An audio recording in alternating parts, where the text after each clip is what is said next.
Hi friends, welcome back to my channel mothers talk. और आज के इस वीडियो में हम बात करेंगे कि प्रेगनेंसी के टाइम में हमें कौन कौन से फ्रूट्स खाने चाहिए और कौन कौन से फ्रूट्स हमें अवॉइड करने चाहिए, फ्रूट्स हमें किस तरीके से लेना चाहिए और कितनी मात्रा में हमें फ्रूट्स लेना चाहिए।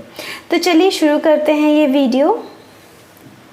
तो सबसे पहले हम बात करेंगे पपीते की। पपाया जो होता है वो बोला जाता है कि लेबर इंड्यूस करता है, इसलिए पपाया को हमें अवॉइड करना चाहिए। पपाया को प्रेगनेंसी के टाइम में नहीं खाना चाहिए, वो गर्म भी होता है। तो पपाया जो होता है वो दो तरह का होता है, एक होता है कच्चा पपाया और एक होता है पक्का पपाया। तो जो पक्का पपाया होता है आप उसे खा सकते हैं। पक्का पपाया जो होता है उसका जो पूरे जो स्किन होती है वो कम्प्लीटली येलो हो जाती है, पक चुकी होती है और आप उसे आराम से खा सकते हैं। उसके छिलके को आप निकाल सकते हैं और जो अंदर उसके सीड्स होते हैं आप उसे भी निकाल के उसे पीसेस में कट करके आप खा सकते हैं। जो रॉ पपाया होता है वो कम्प्लीटली पका हुआ नहीं होता है, तो उसकी वजह से कुछ प्रॉब्लम्स हो सकते हैं, तो आप रॉ पपाया बिल्कुल भी ना लीजिए।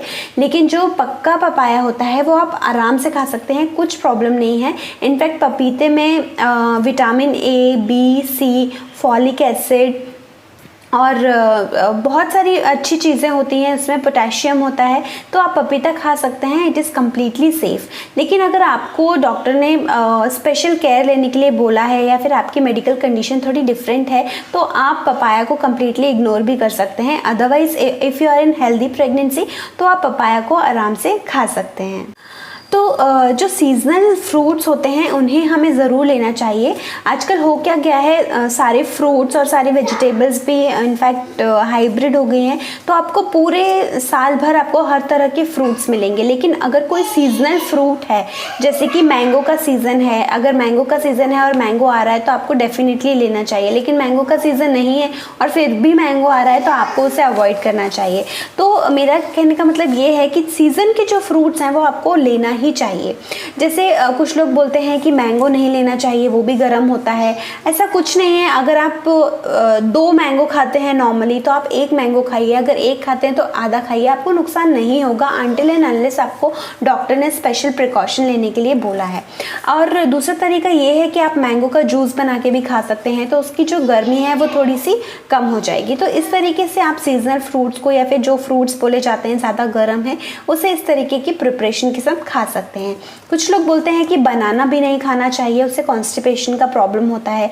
ऐसा भी बिल्कुल नहीं है। अगर आप दिन भर में 1 बनाना खाओगे तो आपको कॉन्स्टिपेशन नहीं होगा। लेकिन हाँ, बनाना जो है आजकल हाइब्रिड आते हैं और काफ़ी बड़े बड़े बनाना अवेलेबल होते हैं मार्केट में, तो आप वो अवॉइड कीजिए। जो इलायची बनाने आते हैं जो छोटे होते हैं साइज़ में, आप उन्हें खाइए, वो काफ़ी अच्छे होते हैं। दिन में आपको कम से कम 2 सर्विंग्स फ्रूट की लेनी चाहिए। आप उसे मिड टाइम स्नैक में भी आप इंक्लूड कर सकते हैं। एक फ्रूट आप मॉर्निंग में खा सकते हैं, एक मिड टाइम स्नैक में खा सकते हैं। और मेक श्योर कीजिए कि आपकी किचन में फ्रूट्स अवेलेबल हों, आप पहले से ही उन्हें ला करके रखें। अगर आपकी किचन में अवेलेबल ही नहीं होंगे तो फिर बहुत डिफ़िकल्ट हो जाएगा कि आप दिन में 2 टाइम फ्रूट्स कैसे ले सकते हैं। तो प्रेगनेंसी के टाइम में एटलीस्ट मेक श्योर कीजिए कि आप अवेलेबल कर पाएँ फ्रूट्स को। जो भी फ्रूट्स अवेलेबल हैं एटलीस्ट दिन में 2 बार खाएं और उसे पहले से ही मार्केट से ला करके आप रख लीजिए। अभी कुछ लोग पूछते हैं कि फ्रूट्स को किस तरीके से लेना चाहिए, उनका जूस बना करके लेना चाहिए या फिर हमें ऐसे ही कट करके खा लेना चाहिए। तो कुछ फ्रूट्स ऐसे होते हैं जैसे कि ऑरेंजेस हो गए, मौसमी हो गई, ये जो फ्रूट्स होते हैं इन्हें अगर आप जूस बनाने जाएंगे तो कम से कम आपको 3 से 4 ऑरेंजेस या फिर मौसमी लेने पड़ेंगे। उसके बाद आपको एक आधा या फिर 1 छोटा ग्लास भर आपको जूस मिलेगा। और इन सारी प्रिपरेशंस में क्या होता है कि न्यूट्रिएंट्स का भी लॉस हो जाता है। तो अगर आप इन फ्रूट्स को सिर्फ जो एक पीसेस होते हैं अगर आप उन्हें वैसे खाएंगे तो आपको ज़्यादा फ़ायदा करेगा, क्योंकि उसमें आपको फाइबर भी मिलेगा। उनके जो छिलके होते हैं उसमें फाइबर होता है, तो आपको फाइबर भी मिलेगा। और एक समय में एक पूरा अगर आप ऑरेंज एज अ होल खाएंगे तो आपको वो काफ़ी ज़्यादा फ़ायदा करेगा और थोड़ा सा फुलफिलिंग भी रहेगा। और जो जूस है वो क्या होगा कि थोड़ी देर बाद यूरिन के थ्रू पास हो जाएगा। तो न्यूट्रिएंट्स ज़्यादा, अगर आप साबुत फ्रूट खाते हैं उसमें आपको ज़्यादा न्यूट्रिएंट मिलेगा बजाय कि आप उसे जूस फॉर्म में खाते हैं। प्लस जो मार्केट में फ्रूट जूसेस अवेलेबल होते हैं, पैक्ड फ्रूट जूसेस, वो भी आपको नहीं लेना चाहिए क्योंकि उसमें आर्टिफिशियल स्वीटनेस होती है, वो लोग एडिड शुगर होती है जिसकी वजह से प्रॉब्लम हो सकता है। अगर आपको डायबिटीज़ है तो फिर आपको डेफिनेटली नहीं लेना चाहिए। कुछ लोगों को प्रेगनेंसी के दौरान भी डायबिटीज़ हो जाता है, तो उस चीज़ को अवॉइड करने के लिए आप वो फ्रूट जूस मत लीजिए, वो उस समय पे आपके लिए ठीक नहीं है। Next thing is coconut water. Coconut water भी बहुत फ़ायदा करता है। अगर आपको कॉन्स्टिपेशन का प्रॉब्लम है तो फिर आपको कोकोनट वाटर डेली लेना ही चाहिए, उससे आपको कॉन्स्टिपेशन में थोड़ी सा राहत मिलेगा। प्लस उसमें पोटेशियम भी होता है। और कई बार क्या होता है कि प्रेगनेंसी के टाइम में हमें नोज़िया और मॉर्निंग सिकनेस की वजह से हम लोग खाना भी, हमारी डाइट जो होती है वो थोड़ी कम हो जाती है, जिसकी वजह से हमें डिहाइड्रेशन का प्रॉब्लम हो सकता है। लेकिन अगर आप कोकोनट वाटर डेली लेते हैं तो आपको डिहाइड्रेशन का प्रॉब्लम भी नहीं होगा और कॉन्स्टिपेशन का प्रॉब्लम भी नहीं होगा।